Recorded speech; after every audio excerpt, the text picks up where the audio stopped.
Hello everyone, क्या हाल चाल है मेरे प्यारे प्यारे जीव जंतुओं। तो इन्वायरमेंटल स्टडीज का अपने लोग आज करने वाले हैं यूनिट नंबर 2 का वन शॉट। मैं बता दूं दोस्तों, ऑलरेडी ईवीएस का हम लोग यूनिट नंबर 1 का वन शॉट कर लिए हैं। बहुत ही बेहतरीन तरीके से समझाया हूं भाई। अब करने वाले हैं हम लोग यूनिट नंबर 2। सबसे पहले आप लोगों को बोल देता हूं कि क्या संजीवनी बूटी इंपॉर्टेंट है। आप ये मन में सोच रहे होगे क्या संजीवनी बूटी इंपॉर्टेंट है। तो डेफिनेटली 100% इंपॉर्टेंट है। अगर आप संजीवनी बूटी पढ़ के जाते हो तो उससे आपका काम बन जाता है। लेकिन आप नहीं पढ़ के जाते हो तो रिग्रेट फील करोगे, बिकॉज संजीवनी बूटी एक ऐसा लैंग्वेज में लिखा गया है पीडीएफ, जो पीडीएफ बहुत ही ज्यादा सिंपल है। जिस पीडीएफ को अगर आप एक बार पढ़ोगे तो अपने से बना बना के लिख सकते हो, बिकॉज ईएनवीएस एक ऐसा सब्जेक्ट है कि अपने से बना बना के तो लिखा जाता है, लेकिन आइडिया रहना पड़ेगा ना कि क्या क्या लिखोगे क्या क्या नहीं लिखोगे। तो आइए अपने लोग आज यूनिट नंबर 2 को बहुत ही बेहतरीन तरीके से कंप्लीट करते हैं। तो दोस्तों, सबसे पहले अगर आप लोग लाइक नहीं कर रहे हो, कमेंट नहीं कर रहे हो, शेयर नहीं कर रहे हो, तो कर दो भाई। आज ही के दिन आपको यूनिट नंबर 2, 3, 4 सब कुछ मिल जाएगा।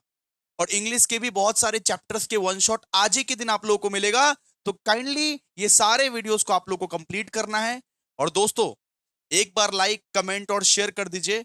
और अगर ये ब्यूटीफुल सा पीडीएफ लेना है, अगर आप सोच रहे होगे कि भैया ईएनवीएस का ये जो संजीवनी बूटी है वो कहां मिलेगा, तो उसके लिए आपको जाना पड़ेगा बेटा, थोड़ा तकलीफ करना पड़ेगा, आपको टेलीग्राम जाना पड़ेगा। और क्या ये सब क्वेश्चंस एग्जामिनेशन में छप के आएंगे क्या? तो डेफिनेटली छप के आएंगे ये सारे क्वेश्चंस। ये सारे क्वेश्चंस नहीं करके जाओगे तो रिग्रेट फील करोगे, इसीलिए फटाफट से लाइक कीजिए। और आइए आइए हम लोग समझते हैं ईएनवीएस को। पिक्चर्स की मदद से आज समझाऊंगा। पिक्चर्स की मदद से, देख रहे हो, ये पिक्चर्स की मदद से मैं आपको पूरा का पूरा ईएनवीएस आज मैं समझाने वाला हूं। ओके आइए। ओके जी सर, आइए। सबसे पहले 2 मार्क्स के क्वेश्चंस करते हैं यूनिट नंबर 2 का। यूनिट नंबर 2 का नाम है इकोलॉजी एंड इकोसिस्टम। तो सबसे पहले बात करते हैं इकोलॉजी क्या होता है। इकोलॉजी मतलब वो पर्यावरण, इकोलॉजी मतलब वो पर्यावरण जहां पे बहुत सारे प्लांट्स, बहुत सारे एनिमल्स अपने एक दूसरे से इंटरेक्ट करते हैं। एक पर्यावरण में जैसे कि आप लोग देखते होंगे कि बहुत सारे प्लांट्स है, एनिमल्स है, जीव जंतु है, आपस में जो ये लोग इंटरेक्ट करते हैं कि एनिमल्स प्लांट को खाता है, कोई दूसरा एनिमल को खा लेता है। इंट्रैक्शंस जो होते हैं उसको बोलते हैं अपने लोग इकोलॉजी। इकोलॉजी का मतलब क्या है, देखिए। जैसे इकोलॉजी का मतलब ये पर्यावरण जहां पे आपको बहुत सारे पेड़ देखने को मिलते हैं, हिरन देखने को मिलते हैं, बाघ देखने को मिलते हैं, एलिफेंट देखने को मिलते हैं, जहां पे आपस में प्लांट्स एनिमल अपने आप को इंटरेक्ट करते हैं। कि एनिमल प्लांट को खा गया, शेर चीते को खा गया। बहुत बार ऐसा आप देखते हो ना नॉर्मली कि जंगलों में ऐसा होती है। तो इसको अपने लोग बोलते हैं दोस्तों इकोलॉजी। इकोलॉजी का मतलब ये पर्यावरण। देखो यहाँ पे स्नेक है, यहाँ पे बटरफ्लाई है, यहाँ पे हिरन है, यहाँ पे पेड़ है, ये बफेलो, एलिफेंट्स। ठीक है। तो सीधा सा बात है, इकोलॉजी का मतलब क्या कि कौन किसको कैसे यूज कर रहा है, सबका रिलेशन। कि एनिमल प्लांट को खाता है, कोई दूसरा एनिमल कोई तीसरा एनिमल को खा लेता है। ये सब जो पर्यावरण है जहां पे जीव जंतु एनिमल प्लांट्स रहते हैं, उसको अपने लोग क्या बोलते हैं, इकोलॉजी। तो ecology is the scientific study of interactions between organisms and the environment. मतलब इकोलॉजी रिश्ता बताता है, इकोलॉजी रिश्ता बताता है ऑर्गेनिजम्स का और इन्वायरमेंट का। मतलब जीव जंतु और इन्वायरमेंट का रिश्ता बताता है। इन्वायरमेंट और उसके अंदर जितने भी जीव जंतु रहते हैं, जैसे प्लांट्स, एनिमल्स, स्पीसीज, छोटे छोटे कीटाणु, वो होता है इकोलॉजी, इंक्लूडिंग अदर ऑर्गेनिजम्स। ठीक है। तो आप देखते ही होगे ना कि एक पर्यावरण में कितना सारा जीव जंतु लोग रहता है, क्या एनवायरनमेंट रहता है। तो उन लोगों के बीच में एक साइंटिफिक इंटरेक्शंस को अपने लोग क्या बोलते हैं, इकोलॉजी। बात करते हैं इकोसिस्टम किसको बोलते हैं। इकोसिस्टम मतलब वो पर्यावरण जहां पे आपको बायोटिक और अबायोटिक फैक्टर्स मिलते हैं। अब आप बोलोगे भैया बायोटिक और अबायोटिक क्या होता है। मतलब इकोसिस्टम का मतलब वो पर्यावरण जहां पे आपको एनिमल्स मिलेंगे, प्लांट्स मिलेंगे, फंगी मिलेंगे, ये बैक्टीरिया मिलेंगे, सनलाइट, वाटर, एयर या टेम्परेचर, ये सब सब चीज आप लोगों को मिल जाता है। उसको अपने लोग बोलते हैं इकोसिस्टम। इकोसिस्टम मतलब वो पर्यावरण जहां पे प्लांट्स भी है, एनिमल्स भी है, सनलाइट भी है, वाटर भी है, एयर भी है, रॉक भी है, मिनरल्स भी है, फिर टेम्परेचर भी है। सारे के सारे पर्यावरण के जितने भी कंपोनेंट्स है, पर्यावरण के जितने भी कंपोनेंट्स है, उसको अपने लोग क्या बोलते हैं, उसको अपने लोग क्या बोलते हैं, उसको अपने लोग इकोसिस्टम बोलते हैं। इकोसिस्टम में आपको बायोटिक कंपोनेंट भी मिलेंगे और अबायोटिक कंपोनेंट भी मिलेंगे। तो इकोसिस्टम मतलब क्या कि वो पर्यावरण जहां पे आपको एनिमल्स भी मिलते हैं, प्लांट्स भी मिलते हैं, फंगी भी मिलते हैं, बैक्टीरिया भी मिलते हैं, सनलाइट भी मिलते हैं, वाटर भी मिलते हैं, एयर भी मिलते हैं, रॉक्स भी मिलते हैं और टेम्परेचर भी मिलते हैं। मतलब आप जो आप जो इकोसिस्टम में जाते हो तो जितने भी एलिमेंट्स है, जितने भी कंपोनेंट्स है इकोसिस्टम के, प्लांट्स है, एनिमल्स है, फंगी है, बैक्टीरिया है, एयर है, सनलाइट है, वाटर है, रॉक है, सॉइल है, उसको अपने लोग क्या बोलते हैं? इकोसिस्टम। आप देख सकते हो। तो इकोसिस्टम क्या है? इकोसिस्टम ये बायोटिक और अबायोटिक फैक्टर्स का मिश्रण है। अच्छा, अब आइए, अब अपने लोग पढ़ते हैं। अब देखिए, अब यहां पे लिखा हुआ है what are the main components of ecosystem. Ecosystem का मेन कंपोनेंट्स क्या है? तो इकोसिस्टम का मेन कंपोनेंट्स है एक अबायोटिक फैक्टर और एक बायोटिक फैक्टर। अब बोलोगे भैया अबायोटिक फैक्टर किसको बोलते हैं? तो अबायोटिक फैक्टर वो नॉन लिविंग कंपोनेंट्स है, नॉन लिविंग कंपोनेंट्स जो निर्जीव होते हैं, जैसे कि सॉइल हो गया, वाटर हो गया, एयर हो गया, टेम्परेचर हो गया, सनलाइट हो गया। ठीक है, soil, water, air, temperature, sunlight को अपने लोग क्या बोलते हैं? Abiotic factors. और बायोटिक किसको बोलते हैं भैया? सो बायोटिक अपने लोग बोलेंगे प्लांट्स को, एनिमल्स को। यहाँ पे वही चीज लिखा हुआ है, प्रोड्यूसर, कंज्यूमर, डिकम्पोजर। बताएंगे क्या होता है। तो मतलब अगर आपको मैं सिंपल शब्दों में बताऊं कि अबायोटिक फैक्टर क्या होता है और बायोटिक फैक्टर क्या होता है, तो अबायोटिक फैक्टर मतलब नॉन लिविंग, जो नॉन लिविंग है, जो निर्जीव है। और बायोटिक का मतलब लिविंग है। एक इकोसिस्टम में आपको बायोटिक भी मिलेंगे और अबायोटिक भी मिलेंगे। सर ये बायोटिक का एग्जांपल्स बताइए ना। तो बायोटिक का एग्जांपल्स होता है जैसे एनिमल्स, प्लांट्स, फंगी, अरे बैक्टीरिया, कीटाणु, कीटाणु, वो सब भी तो हिस्सा है ना एनवायरनमेंट का। ठीक है, तो एक इन्वायरमेंट आपको, एक एक इन्वायरमेंट में आपको लिविंग ऑर्गेनिजम्स भी मिलेंगे और नॉन लिविंग ऑर्गेनिजम्स भी मिलेंगे। लिविंग ऑर्गेनिजम्स मतलब एनिमल्स हो गया, प्लांट हो गया, फंगी हो गया, बैक्टीरिया हो गया। ठीक है, और सर नॉन नॉन लिविंग मतलब कि सनलाइट हो गया, sunlight, water, air, rock, soil, minerals, ये सब नॉन लिविंग हो गया। क्लियर है? आप लोग समझ गए? ये बायोटिक का मतलब क्या है? सो बायोटिक का मतलब है लिविंग और अबायोटिक का मतलब क्या है? Non living. ठीक है, चलिए। तो अगर कोई भी पूछे कि what are the components of ecosystem, लिखिएगा एक होता है अबायोटिक, एक होता है बायोटिक। तो अबायोटिक मतलब क्या होता है? नॉन लिविंग कंपोनेंट्स, वो सच है soil, water, air, temperature, sunlight. And biotic factors, वो such as plants, animals, fungi या बैक्टीरिया, ऐसे करके लिख सकते हो आप, कोई दिक्कत नहीं है, बहुत सिंपल है ये एनवीएस। कौन बोलता है टफ है? कौन बोलता है उसको पढ़ाना नहीं आता जो बोलता है टफ है? चलो आ जाओ, बात करते हैं मरीन इकोसिस्टम क्या होता है। मरीन इकोसिस्टम मतलब मरीन के अंदर जो इकोसिस्टम बनाया गया है उसको अपने लोग बोलते हैं मरीन इकोसिस्टम। मरीन के अंदर का पर्यावरण को अपने लोग बोलते हैं मरीन इकोसिस्टम। देखो ना, ये मरीन के अंदर फिश है, क्रैब है, क्रैब मतलब समझते हो ना, क्रैब, फिश है, क्रैब है, वो डॉल्फिन है, उसको अपने लोग क्या बोलते हैं? उसको अपने लोग बोलते हैं मरीन इकोसिस्टम। मतलब मरीन के अंदर जितना भी इकोसिस्टम है, जो भी पर्यावरण मरीन के अंदर है बेटा, उसको अपने लोग बोलते हैं मरीन इकोसिस्टम। मजा आ रहा है तो एक बार लाइक कर दीजिए वरना पाप लगेगा। ठीक है, तो मरीन इकोसिस्टम किसको बोलते हैं? कि मरीन के अंदर फिश, फिश जो भी रहता है, या क्रैब्स रहते हैं, या डॉल्फिन रहता है, वो जलपरी, जलपरी, जलपरी रहता है, सी स्टार्स रहता है। ठीक है, और ये डिफरेंट डिफरेंट टाइप्स की जो फिश रहते हैं, प्लांट्स जो रहते हैं, देखो ना, प्लांट्स, प्लांट्स भी तो है ना, देखो प्लांट्स भी है। तो उसको अपने लोग क्या बोलते हैं? Marine ecosystem. जैसे ऊपर वाला लैंड में जितने भी प्लांट्स, एनिमल सब कुछ रहते हैं, अपने लोग उसको बोलते हैं इकोसिस्टम।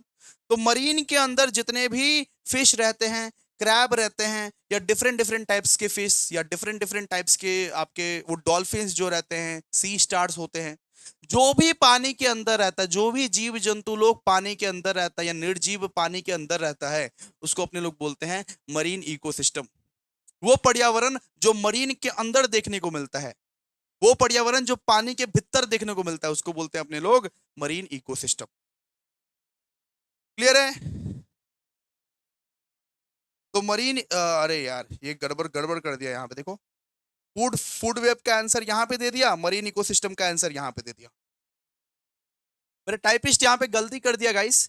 ये जो मरीन इकोसिस्टम का आंसर है ना, वो यहाँ पे लिखा हुआ है, और फूड वेब का आंसर यहाँ पे दे दिया है। ठीक है, पढ़ लीजिए, एडजस्ट कर लीजिए, क्या करेंगे अभी। आइए आइए आइए, देखिए ये वाला आंसर को पढ़िए। A marine ecosystem refers to a ecosystem that is predominantly aquatic and located in such as oceans, seas, and estuaries.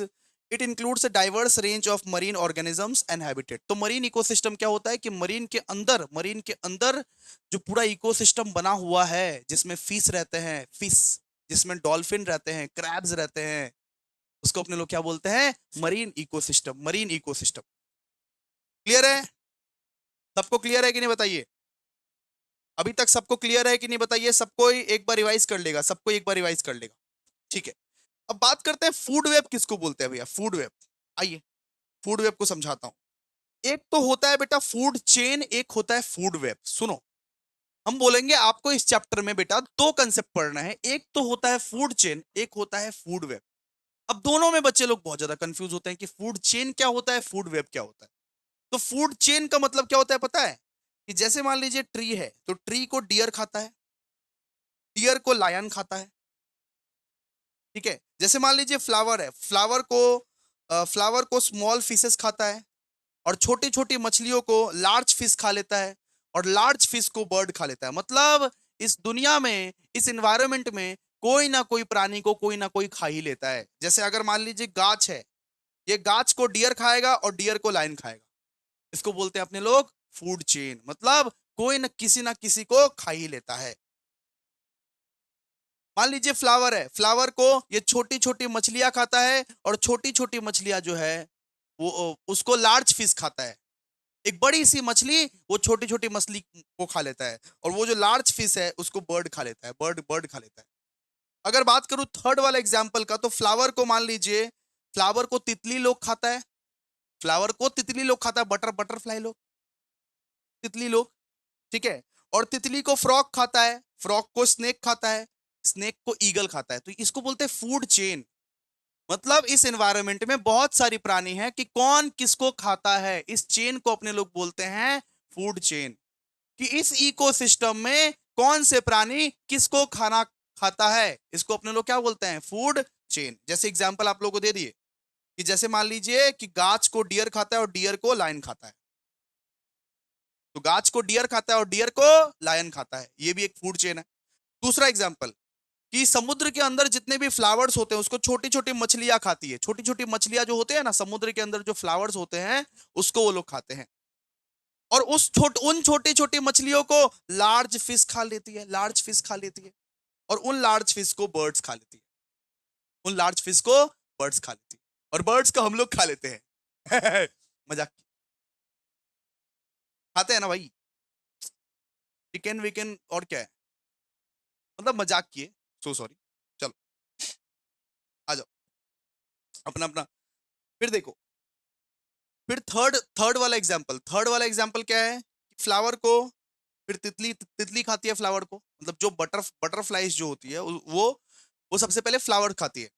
Frog जो होते हैं उसी बटरफ्लाई को खा लेते हैं। स्नेक जो होते हैं वो फ्रॉग को खा लेते हैं। ईगल जो होते हैं वो स्नेक को खा लेते हैं। इसको अपने लोग बोलते हैं फूड चेन। इसको बोलते हैं फूड चेन, कि एक इकोसिस्टम में कौन किसको खा रहा है, कौन किसको खा रहा है। और फूड वेब किसको बोलते हैं? फूड वेब का मतलब सिंपल से एग्जांपल लीजिए, कि एक प्राणी एक से ज्यादा भी खा सकता है, एक से ज्यादा ऑर्गेनिजम्स को भी खा सकता है। जैसे मान लीजिए ईगल है, तो ईगल रैबिट को भी खा सकता है, बर्ड को भी खा सकता है, स्नेक को भी खा सकता है, फॉक्स को भी खा सकता है। अगर मैं ईगल का एग्जांपल दूं, तो ईगल यहां पे रैबिट को भी खा सकता है, फॉक्स को भी खा सकता है, स्नेक को भी खा सकता है, और बर्ड को भी खा सकता है। किसी एक पर ईगल डिपेंडेंट नहीं है, किसी एक पर ईगल डिपेंडेंट नहीं है। जैसे गोट को इंसान लोग भी खा सकता है, शेर भी खा सकता है गोट को। मतलब कि गोट को जो है वो लायन भी खाता है, इंसान लोग भी खाता है। फूड वेब का मतलब एक प्राणी जो है, एक ऑर्गेनिजम्स जो है, वो कितने लोगों को खा सकता है, कितने और ऑर्गेनिजम्स को खा सकता है। जैसे ईगल का एग्जांपल दिया ना आपको, ईगल जो है वो रैबिट को भी खा सकता है, फॉक्स को भी खा सकता है, स्नेक को भी खा सकता है, और बर्ड को भी खा सकता है। इसको अपने लोग क्या बोलते हैं? इसको अपने लोग बोलते हैं फूड वेब। और फूड चेन का मतलब कि ट्रीज को डियर खा रहा है, डियर को लायन खा रहा है, मतलब एकदम चेन वाइज जा रहा है, एकदम स्ट्रेट वे जा रहा है। इसको बोलते हैं फूड चेन, को बोलते हैं फूड चेन। कि फ्लावर को स्मॉल फिशेस खा रहा है, स्मॉल फिशेस को लार्ज फिश खा रहा है, और लार्ज फिश को बर्ड खा रहा है। लेकिन फूड वेब किसको बोलते हैं? फूड वेब बोलते हैं कि कोई कोई मतलब ठीक ठिकाना नहीं। ये जो ईगल है ये किसी को भी खा सकता है। ईगल जो है ये फॉक्स को भी खा सकता है, लोमड़ी को भी खा सकता है, रैबिट को भी खा सकता है, रैट को भी खा सकता है, बर्ड को भी खा सकता है, स्नेक को भी खा सकता है, किसी को भी खा सकता है। इन सब में किसी को खा सकता है वो ईगल। मतलब फूड वेब ये बोलता है कि एक ऑर्गेनिज्म जो है, एक जीव जंतु जो है, वो एक से अधिक जानवरों को वो खा सकता है। उसको बोलते हैं फूड वेब। आई होप आप लोग समझ गए। तो आइए, यहाँ पे लिखा हुआ है फूड वेब। फूड वेब का मतलब क्या? तो फूड वेब का डेफिनेशन यहाँ पे हम लोग ट्रांसफर कर दिया। देखिए फूड वेब क्या होता है। तो ए food web is a complex network of inter related food chains without A with in an ecosystem, depicting the flow and energy and nutrients through various organisms। तो सुनो ना, एक जानवर दूसरा दूसरा जानवर को खाता क्यों है? एक जानवर दूसरा जानवर को इसीलिए खाता है क्योंकि उसका जो एनर्जी है वो दूसरे में ट्रांसफर हो जाए। उसका जो एनर्जी है, उसका जो ताकत है वो दूसरे में ट्रांसफर हो जाए। एक जानवर दूसरे जानवर को खाता क्यों है? अरे लायन वो डियर को क्यों खाता है? और डियर ग्रास को क्यों खाता है? सबसे पहले डियर जो है वो ग्रास को खा के अपना पेट भरता है और एनर्जी लेता है। और वही डियर को जब लायन खा लेता है तो डियर का सारा एनर्जी लायन में ट्रांसफर हो जाता है। एनर्जी फ्लो के वजह से कि उसका एनर्जी मेरे में ट्रांसफर हो जाए, इसीलिए एनिमल्स लोग खाता है एक दूसरे एनिमल्स को। ठीक है। It illustrate the feeding relationship among different species. Clear है? चलिए आइए अब बात करते हैं इकोलॉजिकल सक्सेशन क्या होता है। इकोलॉजिकल सक्सेशन का मतलब समझिए आप लोग। इकोलॉजिकल सक्सेशन का मतलब कि आपके पास मान लीजिए कि बंजर वो जमीन है। इकोलॉजिकल सक्सेशन मतलब कि पेड़ वेर कैसे करके ग्रो किए हैं। मान लीजिए एक तो बंजर जमीन होता है, उस जमीन पे हल्की ग्रास होती है और फिर हल्का हल्का पेड़ होता है और वो पेड़ बड़े बड़े हो जाते हैं, घने हो जाते हैं वो पेड़। उसको बोलते हैं दोस्तों इकोलॉजिकल सक्सेशन। कि हमारा इकोसिस्टम कितना सक्सेशन पहुंचा है, कितना ग्रो हुआ है इकोसिस्टम का, उसको उसको अपने लोग क्या बोलते हैं? Ecological succession. कि हमारे पास पहले बंजर जमीन होती है और बंजर जमीन पर घास होती है, ग्रासेस होती है, और वो ग्रासेस फिर बड़े बड़े हो जाते हैं, फिर बड़े बड़े पेड़ पेड़ बन जाते हैं और लास्ट में एकदम घने से पेड़ बन जाते हैं। आप देख सकते हो ये हमारी बंजर जमीन है और इसमें छोटे छोटे घास हुए हैं और फिर बड़े से पेड़ बन जाते हैं और ये एकदम घने से पेड़ बन जाते हैं। इसको अपने लोग क्या बोलते हैं? इसको अपने लोग बोलते हैं इकोलॉजिकल सक्सेशन। Ecological succession. जब हमारा इकोसिस्टम वो दिन प्रतिदिन ग्रो करता है उसको बोलते हैं इकोलॉजिकल सक्सेशन। आइए, ecological succession is the gradual process of change in the species composition and structure of an ecological community over time. It occurs in response to disturbance or changes in the environmental conditions leading to the replacement of one community by another। जैसे कि आप लोग बच्चे से एकदम बड़े हो गए, वैसे ही सबसे पहले एक बंजर भूमि रहती है। सबसे पहले पहले एक बंजर भूमि रहती है, उसमें उसमें एक छोटी छोटी सी घास आती है, उसके बाद प्लांट्स होती है, उसके बाद वो प्लांट्स और बड़ी हो जाती है, उसके बाद एक बहुत बड़ा सा पेड़ बन के रह जाता है। उसको बोलते हैं दोस्तों इकोलॉजिकल सक्सेशन। Ecological succession. ठीक है। फिर बात करेंगे कि प्रोड्यूसर्स ये कौन होते हैं और डीकम्पोजर्स कौन होते हैं। प्रोड्यूसर्स कौन होते हैं और डीकम्पोजर्स कौन होते हैं? तो प्रोड्यूसर्स का मतलब होता है पेड़ पौधा जो अपना खाना फोटोसिंथेसिस के थ्रू बनाती है, सन के थ्रू बनाती है जो अपना खाना। ठीक है। तो प्रोड्यूसर्स वो होती है जो अपना खाना सनलाइट और वाटर के हेल्प से बनाती है, उसको बोलते हैं दोस्तों प्रोड्यूसर्स। जैसे कि प्लांट्स हो गया, प्लांट्स अपना खाना कैसे बनाती है? सनलाइट के हेल्प से बनाती है। देखिए ना, तो producers are the organisms that make their own food from sunlight water and carbon dioxide. They are also an autotrophs. इसको ऑटोट्रॉप्स भी बोलते हैं। मतलब ये जो पेड़ पौधे हैं ये अपना खाना कैसे करके बनाती है? फोटोसिंथेसिस की हेल्प से बनाती है, सन वाटर और कार्बन डाइऑक्साइड से बनाती है। ये प्रोड्यूसर्स जो है अपना खाना जो है सन वाटर और कार्बन डाइऑक्साइड से बनाती है। इसको अपने लोग बोलते हैं प्रोड्यूसर्स। और दूसरा इसको ऑटोट्रॉप्स भी बोला जाता है, ऑटोट्रॉप्स भी बोला जाता है। क्लियर है? जैसे पेड़ पौधा हो गया नॉर्मली। ठीक है। अब बात करेंगे अब बात करेंगे कि डीकम्पोजर क्या होता है। तो वो मतलब कि डीकम्पोजर वो होता है जो डेड प्लांट्स या डेड एनिमल्स को खा के एनर्जी क्रिएट करती है। जैसे कि बैक्टीरिया, कोई मरा हुआ इंसान है, कोई मरा हुआ एनिमल है, कोई मरा हुआ प्लांट है, उसको खा के ये एनर्जी क्रिएट करती है। डीकम्पोजर उसको बोलते हैं अपने लोग। तो decomposer are the organisms that get energy by breaking down और ईटिंग, मतलब कि डेड प्लांट्स और एनिमल्स। मतलब डीकम्पोजर्स जो होते हैं ना वो डेड प्लांट्स खाते हैं, मतलब मरा हुआ जो एनिमल्स होते हैं या मरा हुआ जो प्लांट्स होते हैं ना उसको खा के ये बैक्टीरिया लोग एनर्जी पाते हैं, उन लोग को एनर्जी मिलता है। जैसे कि फंगी हो गया, जैसे कि बैक्टीरिया हो गया, जैसे ये मशरूम, मशरूम खाते हो ना तुम, खाते हो ना मशरूम, ये मशरूम, क्लियर है? इसको अपने लोग क्या बोलते हैं कि डीकम्पोजर। मतलब डीकम्पोजर कौन होता है? डीकम्पोजर वो होता है जो डेड प्लांट्स या डेड एनिमल्स को खा के एनर्जी बनाता है, उसको बोलते हैं डीकम्पोजर। ठीक है, तो वही चीज यहाँ पे लिखा हुआ है, देखिए वही चीज यहाँ पे लिखा हुआ है। Producers are the organisms, typically plants or algae, that produce organic compounds through photosynthesis, serving as the primary source of the ecosystem. तो प्रोड्यूसर्स वो है जो फोटोसिंथेसिस के मदद से खाना वाना बनाता है। और डीकम्पोजर क्या है सर? तो डीकम्पोजर आर ऑर्गेनिजम्स ये such as bacteria and fungi.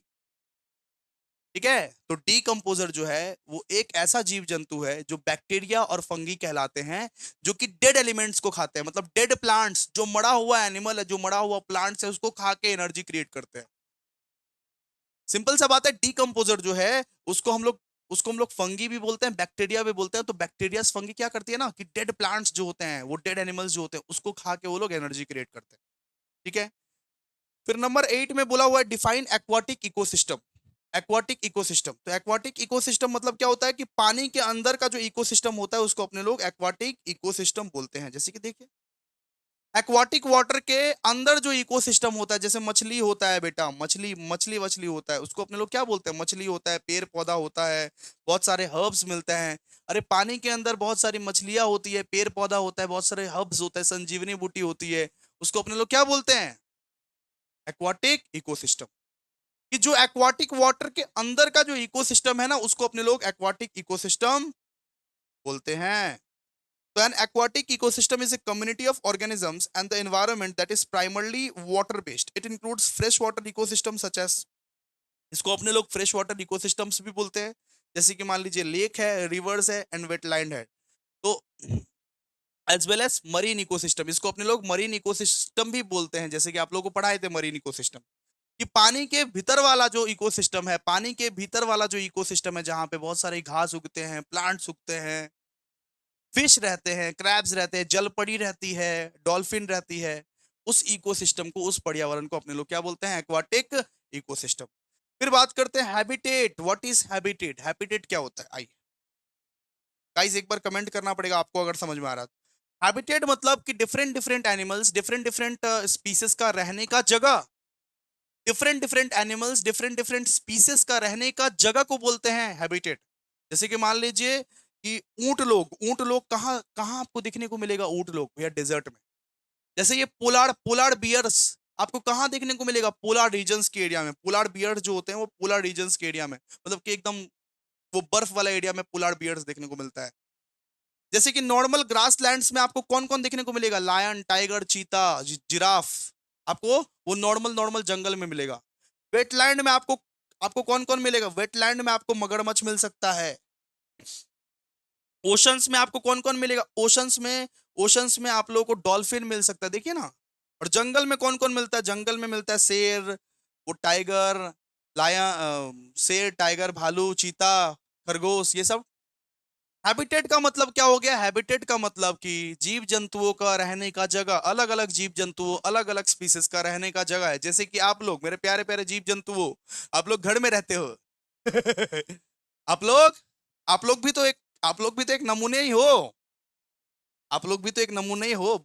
आप लोग कहाँ पे रहते हो? घर में। तो वैसे ही अलग अलग जीव जंतु, अलग अलग स्पीसीज अपना अपना जगह पे रहता है। जैसे ऊंट भैया डेजर्ट में रहता है ऊंट, ठीक है। जैसे कि डॉल्फिन ओशन में रहता है। जंगल में कौन रहता है? शेर, भालू, चीता, ये सब जंगल में रहता है। जैसे ये पोलार पोलार बियर्स, तो पोलार बियर्स पोलार रीजन के एरिया में रहता है जहां पे बर्फ रहती है, ठीक है। वेटलैंड में कौन कौन रहता है? वेटलैंड में रहती है, वेटलैंड में मतलब मगरमच्छ सब रहता है, मगरमच्छ, फ्रॉग्स हो गया, ठीक है। तो हैबिटेट का मतलब क्या होता है? देखिए, habitat refers to the specific environment और area where organisms lives grows and reproduces. Habitat मतलब वो एरिया है जहां पे जीव जंतु लोग रहता है, ग्रो करता है और रिप्रोड्यूस करता है। रहता भी है, ग्रो भी करता है और रिप्रोड्यूस भी करता है। मेरा इलाका, हर एक स्पीसीज का अपना अपना इलाका रहता है। Provides the resources and conditions for the survival of the organisms. तो जीव जंतुओं के रहने के इलाके को अपने लोग बोलते हैं दोस्तों हैबिटेट। अब बात करते हैं इकोटोन। इकोटोन किसको बोलते हैं? इकोटोन का मतलब कि दो इकोसिस्टम के बीच का बॉर्डर को बोलते हैं इकोटोन। मतलब मान लीजिए ये वाला एक इकोसिस्टम है, ये वाला एक इकोसिस्टम है। इसका जो बिचुलका बॉर्डर है ना, बिचुलका जो बॉर्डर है, इस बॉर्डर को अपने लोग बोलते हैं इकोटोन। आइए समझाता हूं। मान लीजिए कि ये एक इकोसिस्टम है, ये एक इकोसिस्टम है। ये जो बॉर्डर है ना बीच में, इसको बोलते हैं इकोटोन। मतलब दो इकोसिस्टम के बीच में जो बॉर्डर है उसको अपने लोग क्या बोलते हैं? इकोटोन। यहाँ पे एक इकोसिस्टम है, यहाँ पे एक इकोसिस्टम है, दो इकोसिस्टम के बीच में जो बॉर्डर है उसको अपने लोग क्या बोलते हैं? इकोटोन। मतलब ये वाला जो है ना, इकोटोन है। आई थिंक आप समझ गए। तो इकोटोन देखिए, an ecotone is a transition zone और boundary area between two ecosystems. ठीक है, तो टू डिफरेंट डिफरेंट इकोसिस्टम का एक बाउंड्री एरिया जो रहता है उसको क्या बोलते हैं? इकोटोन। जहां पे अलग अलग अलग अलग जीव जंतु लोग रहते हैं। मतलब इधर अलग लोग रहते हैं, इधर अलग लोग रहता है। ठीक है, ठीक है, उन लोगों का भी हिंदू मुस्लिम होता है कम्युनिटी। इधर अलग जीव जंतु लोग रहता है, इधर अलग अलग जीव जंतु लोग रहता है, हो सकता है ऐसा ऐसा। तो दो इकोसिस्टम के बीच में अगर बॉर्डर हो उसको क्या बोलते हैं अपने लोग? Eco. What is fresh water ecosystem? Fresh water ecosystem मतलब वही कि पानी के अंदर वाला जो इकोसिस्टम है उसको फ्रेश वाटर इकोसिस्टम भी बोलते हैं, मरीन इकोसिस्टम भी अपने लोग बोलते हैं। ठीक है, कोई दिक्कत नहीं कि पानी के अंदर फ्रेश वाटर के अंदर, लेक्स पॉन्ड्स के अंदर जो इकोसिस्टम बनी है, जो मतलब कि छोटी छोटी हर्ब्स बनी है, छोटी छोटी गाछ जो बनी रहती है पानी के अंदर, फिश होती है, जल पड़ी होती है, पानी के अंदर जितने भी इकोसिस्टम होते हैं उसको अपने लोग फ्रेश वाटर इकोसिस्टम बोलते हैं। ठीक है, जहां पे लो सॉल्ट रहता है, लो सॉल्ट। लो सॉल्ट मतलब कि नमकीन थोड़ा कम रहता है, वो पानी मीठा पानी कहलाता है। Example rivers, rivers ponds, rivers ponds या लेक्स के अंदर जो आपको इकोसिस्टम देखने को मिलेगा उसको अपने लोग क्या बोलते हैं? उसको अपने लोग बोलते हैं फ्रेश वाटर इकोसिस्टम। ठीक है, इसको पढ़ लीजिएगा, अपने से बना बना के लिख दीजिएगा, क्या दिक्कत है? A fresh water ecosystem is a type of ecosystem which is found in the bodies of water with low salt content such as lakes, rivers, ponds, wetlands। तो लेक्स, रिवर्स, पॉन्ड्स के अंदर जो इकोसिस्टम आपको देखने को मिलता है उसको क्या बोलोगे? Fresh water ecosystem. आइए अब बात करते हैं 5 मार्क्स के क्वेश्चंस का। मजा आया ना? मजा आ रहा है आप लोगों को तो काइंडली आप लोग लाइक कीजिए, कमेंट कीजिए, शेयर कीजिए दोस्तों। हमें आपकी लाइक्स की, हमें आपके कमेंट की, हमें आपके शेयर्स की बहुत ज्यादा नीड है। ठीक है, आइए पढ़ते हैं। सबसे पहला 5 मार्क्स का क्वेश्चन है, what is food chain? Food chain क्या होता है? What are the components of food chain? Already आप लोगों को समझाए थे हम फूड चेन क्या होता है बाबू। फूड चेन क्या होता है ऑलरेडी आप लोगों को समझाए थे, वापस से हम आपको समझा देते हैं, आप इतना रिक्वेस्ट करते हो। फूड चेन के बारे में हम आपको बोले थे कि ये पर्यावरण में हर एक प्राणी एक दूसरे को खाता है। हर एक प्राणी एक दूसरे को खा के अपना पेट भरता है। अगर कोई नहीं खाएगा तो अपना पेट कैसे भरेगा? जैसे मान लीजिए एग्जाम्पल्स अगर दे दे तो ये प्लांट्स को डियर खाता है और डियर को लायन खाता है। सबसे पहला एग्जाम्पल दिया। जैसे हम बोले कि समुद्र के भीतर जो छोटे छोटे फूल रहते हैं, समुद्रों के भीतर जो छोटे छोटे फूल रहते हैं, उस छोटे छोटे फूलों को छोटे छोटे मछलियां खाती है। वो छोटी छोटी मछलियां उन छोटे छोटे फूलों को खाती हैं और उन छोटी छोटी मछलियों को लार्जर फिश खा लेती है और लार्जर फिश को बर्ड खा लेती है। मतलब किसी ना किसी को कोई ना कोई प्राणी खा ही लेता है, उसको बोलते हैं अपने लोग फूड चेन। ठीक है, जैसे मान लीजिए फ्लावर्स को ये तितलियां खाती है, तितलिया को फ्रॉक खाती है, फ्रॉक को स्नेक खाती है, स्नेक को ईगल खाती है। तो इसको अपने लोग क्या बोलते हैं? इसको अपने लोग बोलते हैं फूड चेन। आइए देखिए, ए food chain is a linear sequence of organisms in an ecosystem. Ecosystem का पूरा सीक्वेंस को अपने लोग बोलते हैं food chain. Where each organism serves as a source of food of the organisms in the chain. The components of food chain includes। अब हम लोग पढ़ने वाले हैं कि फूड चेन के क्या क्या कंपोनेंट्स होते हैं। तो फूड चेन के सबसे पहला कंपोनेंट होता है दोस्तों प्रोड्यूसर्स। अब प्रोड्यूसर्स मतलब क्या? अब प्रोड्यूसर्स मतलब वो पेड़, वो पौधा जो फोटोसिंथेसिस से अपना खाना बनाती है। फूड चेन में फूड फूड चेन में आपको 5 कंपोनेंट मिलेंगे। सबसे पहले मिलेगा प्रोड्यूसर्स। सबसे पहले मिलेगा आपको प्रोड्यूसर्स। तो प्रोड्यूसर्स वो होते हैं, वो वो प्लांट्स होते हैं जो फोटोसिंथेसिस के थ्रू अपना खाना बनाती है। तो प्रोड्यूसर्स का खाना जो बनता है वो सन, वाटर और CO2 से बनता है। जैसे कि आप लोग बचपन से पढ़ते हो, प्लांट्स अपना खाना कैसे बनाती है? सन, वाटर और CO2 से बनाती है। तो ऑर्गेनिजम्स टिपिकली प्लांट और through photosynthesis converting sunlight the next own food. ठीक है। फिर होती है प्राइमरी कंज्यूमर। प्राइमरी कंज्यूमर वो होते हैं जो प्लांट्स को खा लेते हैं। प्राइमरी कंज्यूमर्स वो होते हैं जो वेजिटेरियंस हार्बीवोर्स होते हैं, हार्बीवोर्स, जैसे गोट या डियर। तो गोट या डियर जो है वो क्या करते हैं? वो प्लांट्स को खा लेते हैं। प्लांट्स अपना खाना कैसे बनाते हैं? सन के थ्रू, वाटर के थ्रू, CO2 के थ्रू, फोटोसिंथेसिस के थ्रू प्लांट अपना खाना बनाती है। अब वही प्लांट को कौन खाएगी? गोट और डियर। तो गोट और डियर को अपने लोग बोलेंगे प्राइमरी कंज्यूमर्स। वो होते हैं हार्बीवोर्स। गोट जो होते हैं और डियर जो होते हैं ना, वो वेजिटेरियन होते हैं, वेजिटेरियन, इसीलिए उनको बोलते हैं हार्बीवोर्स। मतलब वो प्लांट्स खा के अपना जीवन यापन करते हैं, किसी एनिमल को वो नहीं खाते। तो गोट या डियर जो है वो प्लांट्स खा के रह जाते हैं। ठीक है। अब सेकेंडरी कंज्यूमर कौन होता है? सेकेंडरी कंज्यूमर मतलब ये जो गोट या डियर को जो खा लेते हैं ना, इसको बोलते हैं सेकेंडरी कंज्यूमर्स। सेकेंडरी कंज्यूमर्स मतलब कार्निवोर्स। वो कार्निवोर्स जो प्राइमरी कंज्यूमर को खा लेते हैं, जैसे कि फ्रॉग, स्नेक। स्नेक जो होता है ना वो गोट को भी खा लेता है, डियर को भी खा लेता है, सीधा सा बात है। तो फ्रॉग, स्नेक क्या है? Secondary consumers. सेकेंडरी कंज्यूमर्स मतलब उतना वो दमदार नहीं है, लेकिन फिर भी वो लोग कार्निवोर्स है। कार्निवोर्स का मतलब जो एनिमल्स को खाता है, जो एनिमल्स को खाता है, जो एनिमल्स को खाता है, जो मतलब कि तितली फितली को खा लेता है। फ्रॉग, फ्रॉग क्या करता है? तितली को खा लेता है। स्नेक क्या करता है? फ्रॉग को खा लेता है। उसको अपने लोग बोलते हैं सेकेंडरी कंज्यूमर, सेकेंडरी कंज्यूमर। फिर आता है कि टर्शरी कंज्यूमर। तो वो टर्शरी कंज्यूमर मतलब जो सबसे हटके है, जैसे लायन, टाइगर, वो सबको खा लेता है। अरे टर्सरी कंज्यूमर को फर्क नहीं पड़ता वेजिटेरियन है, एगिटेरियन है, सबको खा लेगा वो लोग। सारा का सारा एनिमल्स लोग डरता है लायन और टाइगर से, सबको सबको खा लेगा, पूरा जंगल को खा लेगा वो लोग। राजा है वो।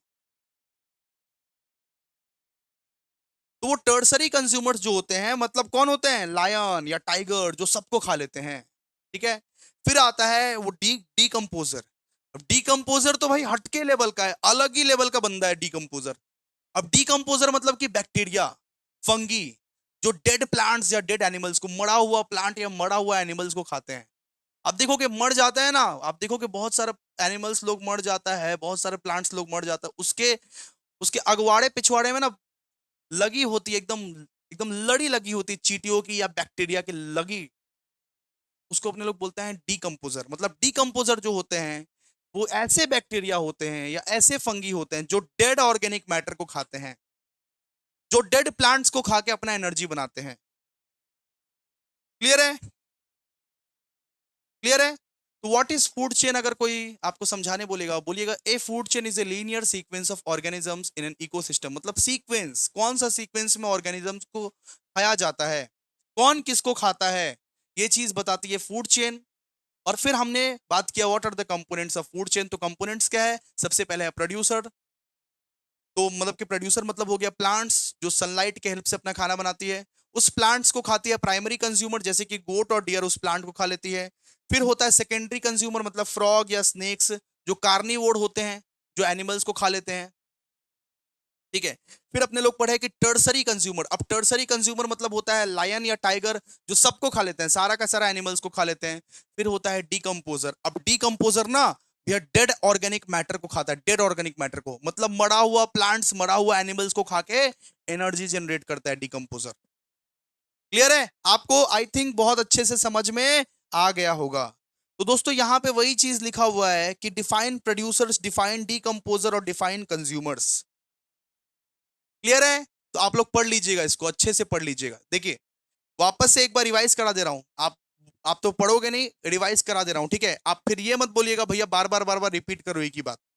एक ही बात रिपीटेड है, यहां पे वही चीज बोला हुआ है। देखिए second second number question, define producer, decomposer और कंज्यूमर्स। इसका मतलब क्या होता है? देखिए जिसको भी ये नहीं पढ़ना होगा स्किप कर देगा, ठीक है, स्किप स्किप करके नेक्स्ट लाइन हम आपको पढ़ा दे रहे हैं।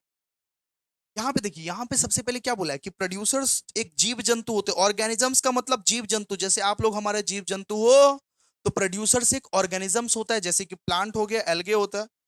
वो लोग अपना खाना कैसे बनाता है? वो लोग अपना खाना सनलाइट से, वाटर से और फूड से, सनलाइट, वाटर और कार्बन डाइऑक्साइड के मिश्रण से वो लोग अपना खाना बनाता है। प्लांट्स जो है ना, वो सनलाइट, वाटर और कार्बन डाइऑक्साइड के मिश्रण से अपना खाना वो बनाता है, ठीक है। सो यहाँ पे दिया हुआ है कि producers are organisms that can make their food such as trees, scrubs, grass, algae. मतलब घास जो होते हैं, घास जो होते हैं, ट्री होते हैं, स्क्रब्स होते हैं, एल्गे होते हैं, लीचेन होते हैं, इसको अपने लोग प्रोड्यूसर्स बोलते हैं। जो ये मतलब ट्रीज में सारा टाइप का ट्रीज आ जाता है। ट्रीज हो गया, प्लांट्स हो गया, ग्रास हो गया, स्क्रब हो गया, एल्गे हो गया, नॉर्मली उन लोगों को हम लोग प्रोड्यूसर्स बोलते हैं। फिर बात करते हैं डीकंपोजर किसे बोलते हैं। तो ये डीकंपोजर वो होते हैं, जैसे कि हो गया बैक्टीरिया या फंगी, जो डेड प्लांट्स या डेड एनिमल्स को खाते हैं। डेड प्लांट्स या डेड एनिमल्स को खाते हैं, उससे उनको एनर्जी मिलता है, उससे उनको एनर्जी मिलता है, एनर्जी। फिर कंज्यूमर्स मतलब कौन होता है? तो मतलब कि कंज्यूमर्स मतलब उसको बोलेंगे, वो जीव जंतु जो किसी को खा के, किसी को कंज्यूम करके एनर्जी लेता है। जैसे भाई देख, जैसे आप लोग में से बहुत लोग चिकन या मटन मटन खाते होंगे, तो चिकन या मटन क्यों खाते हो? खाने का उद्देश्य तो होगा। अरे भाई, तू चिकन मटन क्यों क्यों क्यों क्यों खाता है? सर, एनर्जी लेने के लिए, प्रोटीन लेने के लिए। तो तुमको कंज्यूमर बोला जाएगा। तो कंज्यूमर मतलब वो जीव जंतु जो किसी को खा के एनर्जी लेते हैं, एनर्जी अपने में ट्रांसफर करते हैं कि उसका एनर्जी हम में आ जाए। चिकन मटन आप लोग क्यों खाते हो? एनर्जी लेने के लिए। आप लोग में से कोई अगर वेजिटेरियन होगा तो वो पनीर या वो प्लांट्स क्यों खाता है? एनर्जी लेने के लिए। चाहे आप हार्बीवोर हो, चाहे आप कार्निवोर हो, किसी चीज को भी खाते हो, क्यों खाते हो? एनर्जी लेने के लिए, ताकि उसका एनर्जी हमको मिल जाए। हार्बीवोर मतलब वेजिटेरियन और कार्निवोर मतलब एगिटेरियन, नॉन वेजिटेरियन, ठीक है, क्लियर है? क्लियर है? तो यहाँ पे क्या लिख दिया हुआ है? देखो तो यहाँ पे दिया हुआ है, consumers are the organisms that obtain energy by consuming other organisms. They can be simply classified into different trophic levels based on their position in the food chain, including primary consumers, secondary consumers, etc., etc., etc. ठीक है। अब बात करें, explain the term energy flow in an ecosystem. Energy flow का मतलब क्या होता है भैया? एनर्जी फ्लो का मतलब क्या होता है? देखो, जैसे मान लो ग्रास है, ग्रास को खाया डियर। अब डियर के अंदर ना, डियर के अंदर वो सारी एनर्जी आ गई। ग्रास के अंदर मतलब जो घास के अंदर, प्लांट्स के अंदर जो भी एनर्जी था, वो डियर के अंदर आ गई। अब डियर को खाया लायन, तो लायन के अंदर ये डियर वाली सारी की सारी एनर्जी आ गई। तो energy flow in in an ecosystem क्या बोलता है? ये बोलता है कि जैसे ही आप एक जीव जंतु को खाते हो, तो उसका एनर्जी जो है वो आप में ट्रांसफर हो जाती है। आप चिकन मटन क्यों खाते हो? आप उसको खाओगे तो आपका जो एनर्जी है उसमें ट्रांसफर हो जाएगा, ठीक है। सिंपल सा बात है। यहां पे देखो ना, ये जो डियर है, ये ट्री को क्यों क्यों खाता है? कि उसका एनर्जी डियर को मिल जाए। अब ये लायन जब डियर को खा लेगा, तो डियर का एनर्जी उसको मिल जाएगा। इसको बोलते हैं एनर्जी फ्लो ऑफ इकोसिस्टम। मतलब जो जीव जंतु किसी को भी खाता है, उसका एनर्जी उसको मिल जाता है, ट्रांसफर हो जाता है। इसको बोलते हैं एनर्जी फ्लो ऑफ इकोसिस्टम। बात बात आप समझे? तो देखिए ना क्या लिखा हुआ, energy flow in an ecosystem refers to a transfer of energy from one organisms to another through food chains and food webs. Food chain या फूड वेब के अनुसार आप किसी को भी खाते हो, कोई भी जीव जंतु को कोई भी अगर खाता है, तो उसका जो एनर्जी है दूसरे में ट्रांसफर हो जाता है, उसका जो एनर्जी है उसमें ट्रांसफर हो जाता है। So the process begins with the producers such as plants capturing sunlight through photosynthesis and converting into chemical energy. This energy is passed on the consumers such as herbivores who can eat the plant, and then to the predators who eat the herbivores. ठीक है, clear है? जैसे मान लीजिए घास खाया dear, तो dear के अंदर घास का सारा एनर्जी ट्रांसफर हो गया। अब लायन खाया डियर को, तो लायन के अंदर वो डियर का सारा एनर्जी ट्रांसफर हो गया। तो यहाँ पे ये रूल बोला गया है, the flow of energy in an ecosystem follows the ये 10% rule, where only about 10% of the energy from one trophic level is transfer to next level. मतलब ये बोलता है कि एक जीव जंतु को खाने के बाद दूसरे जीव जंतु में सिर्फ 10% एनर्जी ही ट्रांसफर हो पाती है। एनर्जी एनर्जी ट्रांसफर का मतलब 100% एनर्जी ट्रांसफर नहीं हो पाएगी उसकी। लायन ने अगर मान लीजिए डियर को खाया, इसका मतलब 100% उसका एनर्जी ट्रांसफर नहीं होगा, सिर्फ 10% ट्रांसफर होगा। तो फ्लो ऑफ एनर्जी जो होता है ना, वो 10% रूल को फॉलो करता है कि लायन अगर डियर को खाता है तो 10% एनर्जी ही ट्रांसफर होता है। इसको अपने लोग क्या बोलते हैं? Energy flow in ecosystem. ये जो इकोसिस्टम है, यहाँ पे जो एक जीव जंतु दूसरे को जो खाता है, तो उसका जो एनर्जी है वो दूसरे को ट्रांसफर हो जाता है। इसका मतलब सिर्फ 10% ट्रांसफर होगा। अगर डियर को खाता है तो उसका जो 10% एनर्जी है वो लायन में ट्रांसफर हो जाएगा। ओके सर, समझ गए? ओके सर, समझ गए। चल, एसिड रेन मतलब क्या होता है? एसिड रेन मतलब होता है कि आप लोग आजकल देखते होंगे कि भैया फैक्ट्री से कितना सारा धुआं निकल रहा है, कितना सारा टॉक्सिक टॉक्सिक केमिकल्स धुआं हुआ निकलता है। आप देखते हो ना, फैक्ट्री से कितना धुआं निकलता है। आप देखते हो व्हीकल से कितना ज्यादा धुआं निकलता है आजकल। आप देखते हो कि फॉसिल फ्यूल्स कितना बर्न कर रहा है। उसका जो धुआं है ना, वो धुआं जो निकलता है, और जब बारिश होता है तो वो धुआं मिक्स हो जाता है बारिश के साथ, और वो जो बारिश हम पे पड़ता है तो हम हमारे लिए वो डेंजरस है। उसको बोलते हैं दोस्तों एसिड रेन। उसको अपने लोग क्या बोलते हैं? Acid rain. कि फैक्ट्री से या गाड़ी से जो धुआं निकलती है, वो धुआं जो है वो बारिश के साथ जब मिल जाती है, वो धुआं, वो टॉक्सिक केमिकल्स, वो टॉक्सिक गैसेस जो बारिश के साथ मिल जाती है, हमारे लिए वो हानिकारक है बेटा, हमारे लिए वो बहुत ज्यादा हानिकारक है। ठीक है, तो आइए अब पढ़ते हैं एसिड रेन। आइए इसका भी चित्र आपको दिखाई देते हैं। आइए जी, आइए। देखिए, देखिए एसिड रेन मतलब ये जो फैक्ट्री है, यहाँ पे देखिए, यहाँ पे फैक्ट्री है। फैक्ट्री में से SO2 NOx वाला धुआं निकल रहा है, और धुआं जो बारिश के साथ मिक्स हो जाता है, तो बारिश के साथ जो मिक्स हो जाता है तो एसिड रेन होता है। क्या होता है? एसिड रेन होता है, जो हमारे लिए खतरनाक है। हमारे जो बिल्डिंग्स है वो भी खराब होते हैं। ये जो आपके बिल्डिंग्स खराब हो रहे हैं, किसकी वजह से खराब हो रहा है? एसिड रेन की वजह से। रेन का पानी तो बहुत ही अच्छा है, लेकिन फैक्ट्री वैक्ट्री से जो धुआं निकलता है, गाड़ी से जो धुआं निकलता है, व्हीकल से जो धुआं निकलता है, वो सब जो धुआं मिक्स हो जाता है रेन के साथ, वो हमारे लिए खराब है बेटा। उसको बोलते हैं अपने लोग एसिड रेन। Acid rain. तो acid rain is a type of precipitations that has high levels of sulphuric and nitric acids.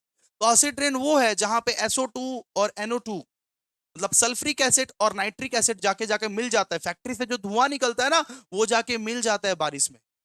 Primarily caused by emissions of sulfur dioxide and nitrogen oxides from human activities such as burning fossil fuels। इसका क्या क्या impact होता है? इसका impact होता है damage to the aquatic ecosystem. इससे हमारा पूरा का पूरा पर्यावरण का इंपैक्ट होता है। हमारा जो एक्वाटिक इकोसिस्टम है, मतलब कि पानी के भीतर वाला जो इकोसिस्टम है, वो सबसे ज्यादा खतरनाक है। वो रेन जो पानी के भीतर में जाता है तो मछलियां मर जाती है, मछलियां मर जाती है, मछलियों के लिए जहर है वो पानी। एसिड रेन अगर होगा, एसिड रेन हमारे एक्वाटिक इकोसिस्टम में जाएगी तो मछलियों के लिए वो जहर है बेटा, मछलियां मर जाएगी। और जितने भी वो पानी में जितने भी मछलियां है, या मतलब शार्क्स है, क्रैब्स है, जितना भी कुछ है, उनके लिए डेंजरस है। मछलियां तो इसीलिए मरती है ना, एसिड रेन होता है। फिर सॉइल डिग्रेडेशन का मतलब क्या है? सॉइल डिग्रेडेशन का मतलब है कि फसल खराब हो जाएगी। एसिड रेन की वजह से क्या होता है कि फसल खराब हो जाती है, प्लांट ग्रो नहीं करती है, किसान लोग भूखे मर जाते हैं, फसल उसकी ग्रो नहीं करती है। एसिड रेन जो होती है फसल पे, तो फसल खराब हो जाती है, सॉइल डिग्रेडेशन। सॉइल का क्वालिटी खराब हो जाता है, फसल ग्रो ही नहीं करेगी, बंजर जमीन बन जाएगी, बंजर भूमि बन जाएगी पूरा। ठीक है।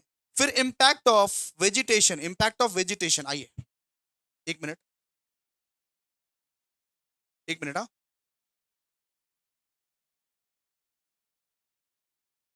इम्पैक्ट ऑफ वेजिटेशन मतलब कि लीव्स, प्लांट्स भी खराब हो जाते हैं। मतलब इससे क्या होता है, एसिड एसिड रेन से क्या होता है कि प्लांट्स जो है, लीव्स जो है, फॉरेस्ट जो है, वो सब भी खराब हो जाते हैं, पेड़ पौधा सब भी खराब हो जाते हैं। फिर बोला गया है कि corrosion of building and infrastructure, मतलब बिल्डिंग भी खराब हो जाती है, इंफ्रास्ट्रक्चर भी खराब हो जाती है। आप लोग अपना बिल्डिंग का हालत देखना बाहर से, वो जो मतलब कि बिल्डिंग बिल्डिंग में जो पीला पीलापन पन जो पड़ता है ना, पीला पीलापन पड़ता है, और बिल्डिंग जो खराब हो जाती है, बिल्डिंग जो वीक पड़ जाती है, वो एसिड रेन की वजह से होता है। एसिड रेन की वजह से होता है। तो एसिड रेन एक ऐसा है कि ताजमहल को भी खराब कर देता है, पता है? कि ताजमहल को भी खराब कर देता है। जो कुछ भी लाइमस्टोन या मार्बल से बना है ना, लाइमस्टोन या मार्बल से कुछ भी चीज बना है वो खराब कर देता है एसिड रेन। ठीक है। और ह्यूमन हेल्थ कंसर्न्स भी है, ह्यूमन का भी हेल्थ पर बहुत ज्यादा इफेक्ट पड़ जाता है भाई, बहुत ज्यादा इफेक्ट पड़ जाता है। एस्थमा होता है, ब्रीथिंग प्रॉब्लम होता है, एसिड रेन से एस्थमा का प्रॉब्लम, ब्रीथिंग प्रॉब्लम होता है दोस्तों। ठीक है। तो ये सब सारा इम्पैक्ट था एसिड रेन का। एसिड रेन से क्या क्या इम्पैक्ट होता है कि एक्वाटिक इकोसिस्टम में डैमेज होता है, सॉइल का क्वालिटी खराब होता है, प्लांट्स लीव्स खराब होते हैं, इम्पैक्ट्स ऑन वेजिटेशंस, बिल्डिंग्स खराब होते हैं, मॉन्यूमेंट्स खराब होते हैं, हमारे ताजमहल खराब हो रहे हैं। एंड ह्यूमन हेल्थ कंसर्न मतलब ह्यूमन के हेल्थ भी खराब होता है। ठीक है। ओके। फ्रेश वाटर इकोसिस्टम क्या होता है, ऑलरेडी आप लोगों को पढ़ा दिए, वापस से पढ़ा के अपना टाइम वेस्ट नहीं करेंगे। फ्रेश वाटर इकोसिस्टम क्या होता है? फ्रेश वाटर इकोसिस्टम मतलब कि पानी के भीतर में जितना भी इकोसिस्टम होता है उसको अपने लोग क्या बोलते हैं? Fresh water ecosystem. इसको बड़ा वे में पढ़ना है आप लोगों को। तो ये fresh water ecosystem refers to the aquatic ecosystem that contains water with very low salt content. मतलब फ्रेश वाटर इकोसिस्टम में कि नमकीन पानी बहुत बहुत कम रहती है, नमकीन पानी बहुत कम रहती है, जैसे कि लेक्स का पानी, रिवर्स का पानी, पॉन्ड्स का पानी। उसके अंदर का जो इकोसिस्टम है, पानी के अंदर का जो इकोसिस्टम है उसको अपने लोग क्या बोलते हैं? Fresh water ecosystem. इसको ही मरीन इकोसिस्टम भी बोलते हैं। जो मीठा पानी होती है, मीठा पानी, लेक्स रिवर्स पॉन्ड्स का जो पानी आप लोग पियोगे ना, तो वो मीठा पानी होते हैं, नमकीन वाला पानी, वो पूरी बीच वाला पानी नहीं है। नमकीन नमकीन पानी, मीठा पानी होती है। ठीक है। तो फ्रेश वाटर का दो टाइप्स होता है। फ्रेश वाटर का दो टाइप्स होता है, एक तो होता है लेंटिक इकोसिस्टम, एक होता है लॉटिक इकोसिस्टम। लेंटिक इकोसिस्टम मतलब जो पानी रुका हुआ रहता है, जहां का पानी हमेशा रुका हुआ रहता है। आप देखोगे पॉन्ड्स का या लेक्स का पानी ना रुका हुआ रहता है, थमा हुआ रहता है, ऐसे बहता नहीं है, बहता पानी निर्मला नहीं है। आप देखोगे कि पॉन्ड्स का या लेक्स का पानी ना रुका हुआ रहता है, उसको बोलते हैं लेंटिक इकोसिस्टम। और लैटिक इकोसिस्टम का मतलब क्या है? जैसे रिवर्स, रिवर्स का पानी आप देखोगे कि मतलब कि बह रहा है तो बहे जा रहा है, बहे जा रहा है, बहे जा रहा है। तो रिवर्स जैसे कि बहता रहता है, जैसे पॉन्ड्स और लेक नहीं बहता है, तो उसको बोलते हैं लेंटिक इकोसिस्टम। और रिवर अगर बह रहा है तो उसको बोलते हैं लैटिक इकोसिस्टम, लॉटिक इकोसिस्टम। ठीक है। तो फ्रेश वाटर इकोसिस्टम का मतलब क्या होता है? वो इकोसिस्टम जहां पे पानी के भीतर भी पूरा का पूरा इकोसिस्टम सजा हुआ है, जहां पे फिश है, आ, वो जल जल जल पड़ी है, ठीक है, जल पड़ी फिश है, क्रैब्स है, बहुत सारे टाइप्स के फिश है, बहुत सारे टाइप्स के हर्ब्स है, उसको अपन लोग क्या बोलते हैं? Fresh water ecosystem. ठीक है। ये सब नहीं पढ़ना है, इतना इतना बड़ा बड़ा नहीं पढ़िएगा, छोटा छोटा करके पढ़ लीजिएगा, छोटा छोटा करके पढ़ लीजिएगा। 5 मार्क्स के हिसाब से पढ़िएगा, 5 मार्क्स का आंसर हमेशा एक पेज का होना चाहिए, बस बात खत्म। 5 मार्क्स का आंसर हमेशा एक पेज का होना चाहिए। ठीक है। अब बात करते हैं कि फूड चेन और फूड वेब में क्या क्या डिफरेंस है। फूड चेन क्या होता है, फूड वेब क्या होता है? तो फूड चेन का मतलब क्या होता है कि जैसे ग्रास को डियर खाती है, डियर को लायन खाती है। अब फूड वेब में ना ये ठीक ठिकाना नहीं रहता कि कौन किसको खाएगा। जैसे मान लीजिए ईगल, आपको एग्जाम्पल भी दिए थे ना, एक मिनट, फूड वेब के बारे में आपको बताए ही थे कि ईगल जो है वो एक से ज्यादा को भी खा सकता है, रैबिट को भी खा सकता है, रैट को भी खा सकता है, फ्रॉग को भी खा सकता है, बर्ड को भी खा सकता है, स्नेक को भी खा सकता है, फॉक्स को भी खा सकता है, ईगल सबको खा सकता है। आप चाहो तो एक से ज्यादा को भी खा सकते हो। जैसे मान लीजिए गोट को हम लोग भी खाते हैं, लायन भी खाती है, उसको अपने लोग बोलते हैं फूड वेब। फूड वेब कोई सीक्वेंस फॉलो नहीं करता, और फूड चेन हमेशा सीक्वेंस फॉलो करती है कि डियर जो है ट्री को खाएगा, डियर डियर जो है वो ट्री को खाएगा, लायन जो है वो डियर को खाएगा। सीक्वेंस फॉलो करती है फूड चेन। लेकिन फूड वेब कोई सीक्वेंस फॉलो नहीं करती है, मतलब एक ऑर्गेनिजम्स, एक जीव जंतु किसी दूसरे जीव जंतु को भी खा सकता है, कितना भी जीव जंतु को खा सकता है। No sequence, no sequence. ठीक है। आइए तो डिफरेंस को पढ़ लेते हैं, यहां से है डिफरेंस, देखिए यहां से। Food chain follows a single pathway, food chain जो है वो सिंगल पाथवे को फॉलो करता है। और फूड फूड वेब जो है वो बहुत सारे इंटरकनेक्टेड पाथवे को फॉलो करता है। मतलब ईगल फ्रॉग को भी खा रहा है, इधर ईगल इसको भी खा रहा है, उसको भी खा रहा है, सबको खा जा रहा है ईगल। कोई भी रूल्स रेगुलेशंस फॉलो नहीं होता फूड वेब में। ठीक है। फिर दिया हुआ है food chain are simple and less stable. Food chain जो है वो सिंपल है कि डियर को खाएगा घास, और फिर वो नहीं, वो सॉरी, मतलब कि घास खाएगा डियर, लायन खाएगा डियर।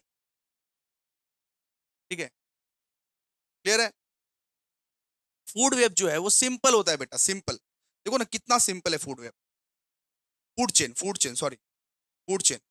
कि ट्री को खाएगा डियर, लायन को खाएगा डियर, लायन लायन खाएगा डियर को, सॉरी। और फूड वेब्स क्या होता है? फूड वेब्स होता है कॉम्प्लेक्स एंड मोर स्टेबल, बहुत ज्यादा कॉम्प्लेक्स है। यहाँ पे देखिए ना बहुत ज्यादा कॉम्प्लेक्स है। ये ईगल किसको किसको खा रहा है भाई, किसको किसको खा लेता है ये? रैट, रैट भी ग्रास होपर को खाता है, फ्रॉग भी ग्रास होपर को खाता है, हम लोग भी गोट को खाते हैं, लायन भी गोट को खा लेता है। इसको बोलते हैं food web. Food web complex होता है और फूड चेन जो होता है वो सिंपल होता है, सीधा सा बात है। फिर दिया हुआ इन food chain each organisms usually occupies one trophic level, मतलब फूड चेन में एक जीव जंतु सिर्फ एक ही जीव जंतु को खाता है। मतलब आप सिर्फ एक ही प्राणी पे फोकस करोगे कि डियर अगर घास खाता है तो लायन सिर्फ डियर को ही खाएगा। और फूड वेब में, फूड वेब में आप कितने भी ऑर्गेनिजम्स को खा सकते हो, कितने भी जीव जंतु को खा सकता है। अबे जरूरी थोड़ी ना है कि लायन सिर्फ डियर डियर को ही खाएगा। लायन सबको खा सकता है, लायन सबको खा सकता है, उसको बोलते हैं फूड वेब। ठीक है। फिर दिया हुआ है food chains do not represent natural ecosystem but food webs provides a realistic pictures, मतलब फूड वेब रियल बताता है, रियलिस्टिक में ऐसा ही होता है। अब बताओ ना, कोई लायन क्या इंतजार करेगा क्या जब डियर आएगा तभी मैं उसको खाऊंगा? क्यों भाई, लायन तो सबको खा सकता है। लायन तो डियर को भी खा सकता है, खरगोश को भी खा सकता है, जो उसको मिला वो खाओ ना भाई। रियल में तो ऐसा ही होता है ना। फूड चेन एकदम एकदम फालतू बात बताता है, लेकिन फूड वेब जो है रियलिस्टिक पिक्चर दिखाता है, इकोलॉजिकल इंटीग्रेशंस इंटरेक्शंस का। And the removal of one organisms can easily disturb a food chains। अगर मान लीजिए कि यहाँ पे पेड़ ही ना रहा तो डियर डियर क्या खाएगा? और डियर अगर नहीं खाएगा तो लायन उसको कैसे खा सकेगा? ठीक है। अगर गायब हो गया इसके बीच से तो बस हो गया, सीक्वेंस खराब। लेकिन फूड वेब में ऐसा नहीं है। फूड वेब में जो मिल रहा है उसको खा लो। ईगल को जो भी मिलेगा वो खा लेगा, उसको कोई दिक्कत नहीं है।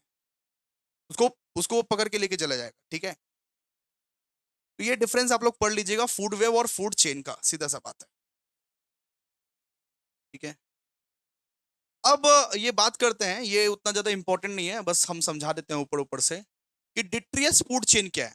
अब डिट्रियस फूड चेन का मतलब है कि आप अगर डेड ऑर्गेनिक प्लांट्स को खा के शुरू कर रहे हो, अगर फूड चेन की शुरुआत अगर डेड ऑर्गेनिक मैटर को खा के, मतलब डेड प्लांट्स या डेड एनिमल्स को खा के फूड चेन की शुरुआत हो रही है, उसको अपने लोग क्या बोलते हैं? Detritus food chain. एग्जांपल्स बोलते हैं आप लोग, एग्जांपल्स वेट कीजिएगा, एग्जांपल्स दे रहे हैं।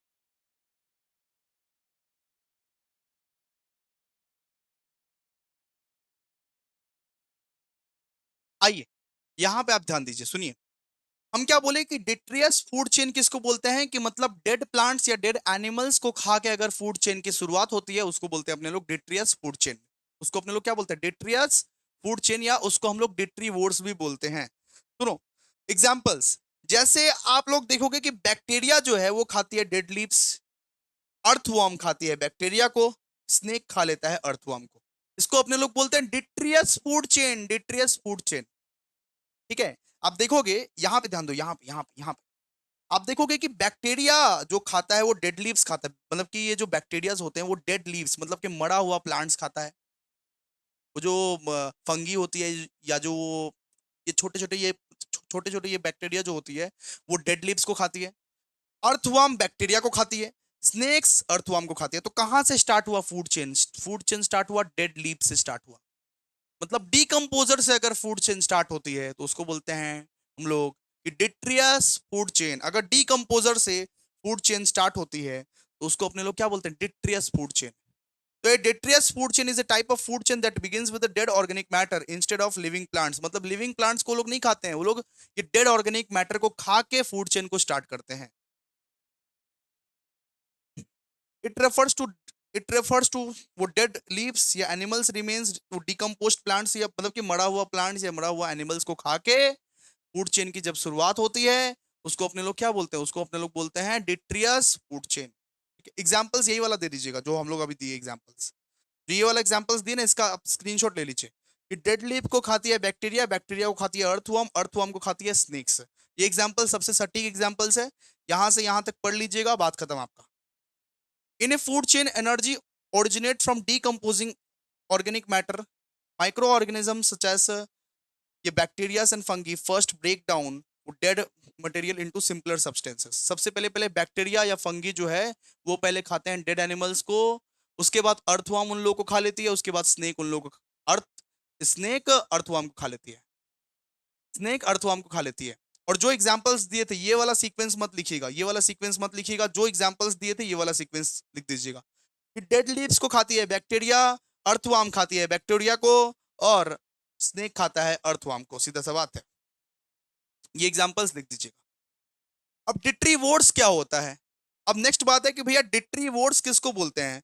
तो detritivores are the organisms that feed directly on a dead, मतलब जो डेड प्लांट्स या डेड एनिमल्स को खाता है उसको अपने लोग बोलते हैं डिट्रीवोर्स। क्लियर है? मतलब कि जो डेड प्लांट्स या जो डेड एनिमल्स को खाता है उनको खाने वाले को हम लोग बोलते हैं डिट्रीवोर्स। जो डेड प्लांट्स या डेड एनिमल्स को खाता है उनको खाने वाले को हम लोग बोलते हैं डिट्रीवोर्स, मतलब जो बैक्टीरिया या फंगी को खा लेते हैं। जैसे अर्थवर्म, अर्थवर्म क्या करते हैं? अर्थवर्म ये बैक्टीरिया या फंगी को खा लेते हैं। जैसे वुडलिस या सम इंसेक्ट्स जो बैक्टीरिया या फंगी को ही खा लेते हैं उसको बोलते हैं अपने लोग डिट्रीवोर्स। जो डेड प्लांट्स या डेड एनिमल्स को खाने वाले को खा लेते हैं उसको बोलते हैं अपने लोग डिट्रीवोर्स। तो डिट्रीवोर्स बहुत जरूरी है, जो बैक्टीरिया को खा ले, कीटाणु को जो खा लेता है उसको बोलते हैं डिट्रीवोर्स। ठीक है, फिर यहाँ पे लिखा हुआ है explain the Y shaped energy flow model. हम आपको इसको समझा देते हैं। Y shaped energy flow model क्या होता है? Y shaped energy flow models मतलब होता है कि आप दोनों रास्तों को फॉलो कर रहे हो, आप दोनों रास्तों को ही फॉलो कर रहे हो। आप या तो फूड चेन, आप या तो फूड चेन वो डेड प्लांट्स को खा के फॉलो कर रहे हो, ठीक है, या तो आप या तो आप प्लांट्स को खा के फॉलो कर रहे हो। फूड चेन के दो रास्ते हैं, या तो आप प्रोड्यूसर्स को खा के फॉलो कर रहे हो फूड चेन, या तो डेड प्लांट्स को खा के फॉलो कर रहे हो फूड चेन। अभी अभी जो हम लोग वो डिट्रियस फूड चेन पढ़े और एक नॉर्मल फूड चेन पढ़े, ये दोनों रास्ते को अगर आप फॉलो करते हो, दोनों के दोनों रास्ते को अगर कोई जीव जंतु फॉलो करता है उसको अपने लोग बोलते हैं Y shaped energy flow model in ecosystem. Y shaped energy flow model in ecosystem क्या बोलता है कि हम इसको भी मानते हैं, मतलब ग्रेजिंग फूड चेन को भी मानते हैं और डिट्रियस फूड चेन को भी मानते हैं। हम दोनों रास्ते को फॉलो करेंगे। हम नॉर्मल वाला फूड चेन को भी मानेंगे कि जहां पे प्लांट्स को पहले हार्बीवोर्स खाता है, फिर वो कार्निवोर्स हार्बीवोर्स को खा लेता है, ठीक है, फिर वो डिकम्पोजर वो कार्निवोर्स को खा लेता है। तो नॉर्मल वाला फूड चेन को भी मानेंगे और ये डिट्रियस फूड चेन को भी मानेंगे। जब नॉर्मल प्लस डिट्रियस फूड चेन को जो भी जीव जंतु लोग मान लेता है उसको बोलते हैं अपने लोग क्या? उसको बोल लेते हैं Y shaped energy flow model. ये इतना इंपॉर्टेंट नहीं है, ऊपर ऊपर से रीड करके चले जाना, ऊपर ऊपर से आप लोग रीड करके जा सकते हो इसको, ठीक है। अब बात करते हैं explain the classifications of foods. हमें फूड्स का क्लासिफिकेशंस बताया है कि फूड्स को क्लासिफाई करो, फूड्स को क्लासिफाई करो, कितने टाइप्स के फूड्स होते हैं। तो सबसे पहले फूड्स के बारे में अगर बताएं तो फूड्स को अपने लोग फंक्शंस के बेसिस पर, सोर्स के बेसिस पर, न्यूट्रिएंट के बेसिस पर देखते हैं। फूड्स को अपने लोग फंक्शंस के बेसिस पर, सोर्स के बेसिस पर और न्यूट्रिएंट्स के बेसिस पर देखते हैं।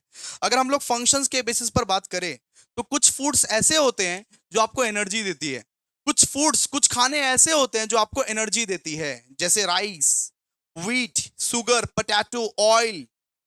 आटा खाते हो, रोटी खाते हो, राइस खाते हो, व्हीट खाते हो, शुगर खाते हो, वो क्या देती है? एनर्जी देती है आप लोग को।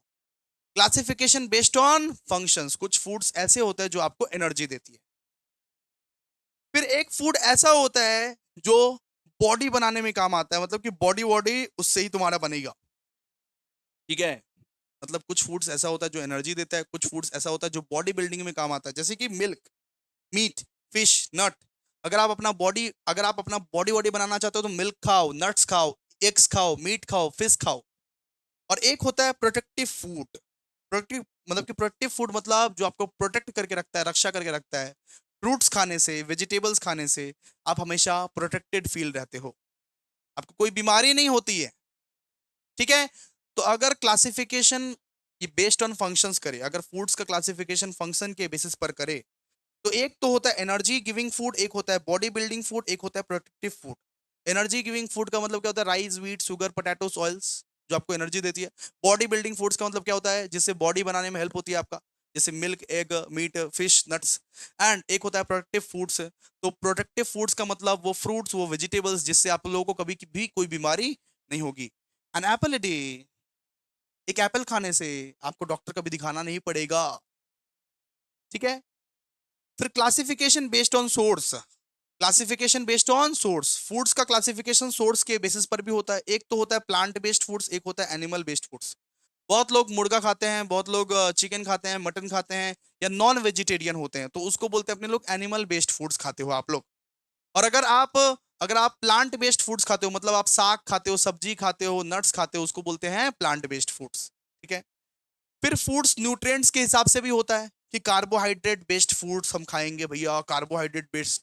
अगर आप मान लीजिए कि कार्ब्स खाना चाहते हो, तो कार्ब्स मतलब होता है कि चावल दाल करके बेसी बेसी करके खाओ, चावल दाल सब्जी वब्जी बेसी बेसी करके खाओ। प्रोटीन रिच फूड्स खाना चाहते हो, तो प्रोटीन रिच फूड्स का मतलब सोयाबीन खाओ, अंडा खाओ, उसको बोलते हैं protein rich. Fat rich foods खाने वाले हो तो मटन खाओ, जिससे मोटा बनोगे वो सब खाओ तुम। ठीक है। विटामिन रिच फूड्स, बहुत सारे फूड्स ऐसे होते हैं जो जो आपको विटामिन देती है। ठीक है। फिर मिनरल रिच फूड्स, जो आपको मिनरल देती है। And water and fibre rich foods, जो तुम पानी वानी पीते हो उसको बोलते हैं water and fibre rich foods. Clear है? तो पढ़ लेना इसको।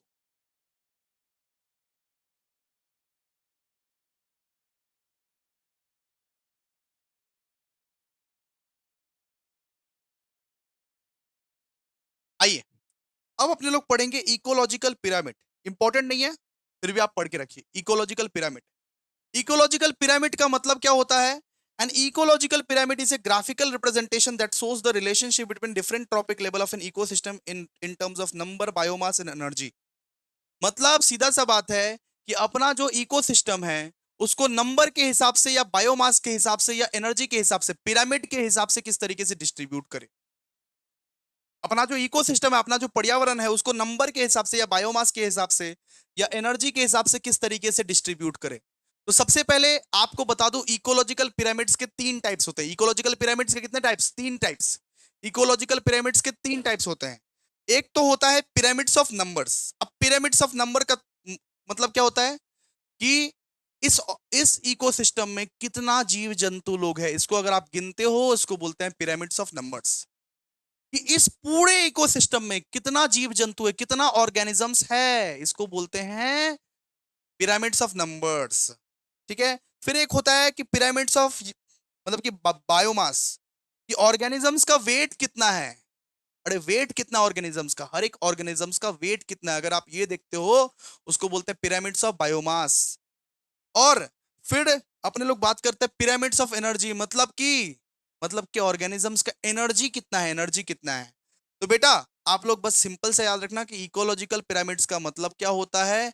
ये डिफरेंट डिफरेंट इकोसिस्टम में बताता है, ये डिफरेंट डिफरेंट इकोसिस्टम में कितने नंबर्स ऑफ ऑर्गेनिजम्स है, कितना उसका वेट है, कितना उसका एनर्जी है, वो सब चीज बताता है। तो इकोलॉजिकल इकोलॉजिकल पिरामिड्स के तीन टाइप्स होते हैं। एक तो होते हैं पिरामिड्स ऑफ नंबर्स। अब पिरामिड्स ऑफ नंबर्स का मतलब क्या है कि एक इकोसिस्टम में, एक पर्यावरण में कितने नंबर ऑफ ऑर्गेनिजम्स है, कितना जीव जंतु है, 100 हो, 200 हो, 300 हो, कितना जीव जंतु है, कितने ट्रीज है, कितने डियर है, कितने लायन है, कितने टाइगर है, अगर आप गिनते हो ना, उसको बोलते हैं पिरामिड्स ऑफ नंबर। एक पूरा इकोसिस्टम में कितने जीव जंतु है। अब बात करेंगे कि पिरामिड ऑफ बायोमास, इसका मतलब क्या होता है कि हर एक जीव जंतु का वेट कितना है, वेट कितना है, वेट, उसको बोलते हैं बायोमास। और पिरामिड ऑफ एनर्जी, कि हर एक जीव जंतु का एनर्जी लेवल कितना है, एनर्जी लेवल कितना है, ये लायन का एनर्जी लेवल कितना है, टाइगर का एनर्जी लेवल कितना है, उसको अगर देखते हो तो उसको बोलते हैं पिरामिड ऑफ एनर्जी। ठीक है। तो बना बना के लिख देना आप लोग आराम से। इकोलॉजिकल पिरामिड्स के तीन, एक होते हैं पिरामिड्स ऑफ नंबर, एक होते हैं पिरामिड्स ऑफ बायोमास, एक होते हैं पिरामिड्स ऑफ एनर्जी। ठीक है। लिख, मैं यहाँ पे लिख देता हूँ। पिरामिड्स ऑफ नंबर का मतलब होता है काउंट ऑफ ऑर्गेनिज्म। फिर ये पिरामिड ऑफ, ये बायोमास का होता है मतलब weight of organisms, weight of organisms. और पिरामिड ऑफ एनर्जी का मतलब होता है एनर्जी फ्लो, एनर्जी फ्लो। ठीक है। आई होप आप लोग समझ गए, आई होप आप लोग समझ गए। लास्ट टॉपिक, लास्ट टॉपिक, आइए। लास्ट टॉपिक है कि पॉपुलेशन एंड कम्युनिटी इकोलॉजी किसको बोलते हैं, पॉपुलेशन और ये कम्युनिटी इकोलॉजी किसको बोलते हैं। तो पॉपुलेशन इकोलॉजी का मतलब है कि एक इकोसिस्टम में सेम स्पीसीज के कितने लोग रहते हैं, मतलब एक ही इकोसिस्टम में डियर कितना है, लायन कितना है या टाइगर कितना है, इसको अगर देखने जाओगे इसको बोलेंगे पॉपुलेशन इकोलॉजी। कि एक ही इकोसिस्टम में कितने सेम तरह के स्पीसीज हैं, कितने सेम तरह के डियर हैं, लायन हैं, ठीक है। तो population ecology deals with the study of group of individuals of the same species living in the particular area, मतलब एक पर्टिकुलर एरिया में कितने स्पीसीज रह रहे हैं उसको बोलते हैं पॉपुलेशन इकोलॉजी। मतलब एक इकोसिस्टम में एक टाइम पे कितने डियर्स हैं, कितने लायंस है, कितने बफेलोज है, कितने एलिफेंट्स है, इस जंगल में कितने एलिफेंट्स है, कितने लायंस है, कितने टाइगर है, उसको अगर देखो जाओगे तो बोला जाएगा यहाँ पे पॉपुलेशन इकोलॉजी। और और मतलब कि अब अपने लोग क्या पढ़ेंगे, अब अपने लोग पढ़ेंगे कि कम्युनिटी इकोलॉजी किसको बोलते हैं। सो कम्युनिटी इकोलॉजी का मतलब होता है कि डिफरेंट डिफरेंट स्पीसीज कितने रहते हैं एक ही इकोसिस्टम में, डिफरेंट डिफरेंट स्पीसीज कितने रहेंगे और उसका रिलेशनशिप कैसा है। अब डिफरेंट डिफरेंट स्पीसीज रह रहे हैं तो फूड्स को लेके झगड़ा हो सकता है भाई, फूड्स वूड्स को लेके झगड़ा वगड़ा हो सकता है, ठीक है। खाने को लेके झगड़ा हो सकता है, म्यूचुअलाइजेशंस को लेके झगड़ा हो सकता है, दोनों का फायदा भी हो सकता है, दोनों की दोस्ती भी हो सकती है। मतलब एक ही इकोसिस्टम में लायंस भी है, टाइगर भी है, उसको अपने लोग बोलते हैं कम्युनिटी इकोलॉजी। और पॉपुलेशन इकोलॉजी को मतलब क्या बोलते हैं कि एक ही इकोसिस्टम में एक तरह के स्पीसीज कितने हैं। क्लियर है, आई होप आप लोग समझ गए होंगे।